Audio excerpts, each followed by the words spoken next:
लगेच फोन करून केला आणि सांगितलं बाबा मी येतो रे बाबा सकाळी. सुद्धा एका कुटुंबाला न्याय मागण्यासाठी करावं लागतं. वाईट घटना आहे.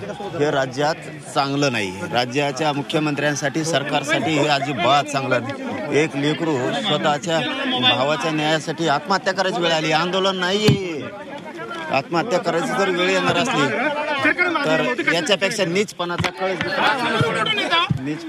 नाही असू शकत.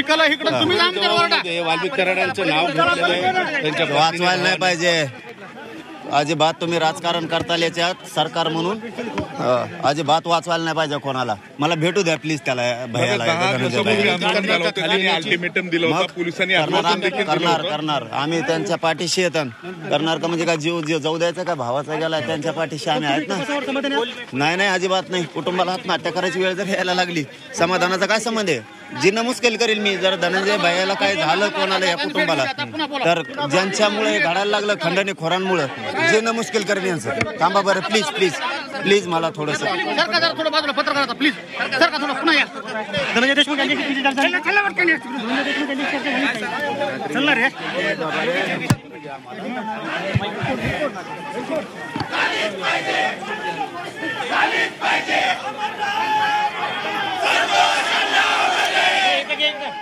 तर मसाजोग मध्ये आपण ही महत्त्वाची आणि मोठी दृश्य पाहतोय. न्यायासाठी आता हे शोले स्टाईल आंदोलन सुरू आहे आणि मराठा आंदोलनकर्ते मनोज जरांगे पाटील या ठिकाणी पोहोचलेत. गावकऱ्यांची भेट घेणार आहेत, देशमुख कुटुंबियांची भेट घेणार आहेत आणि शोले स्टाईल आंदोलन सुरू आहे.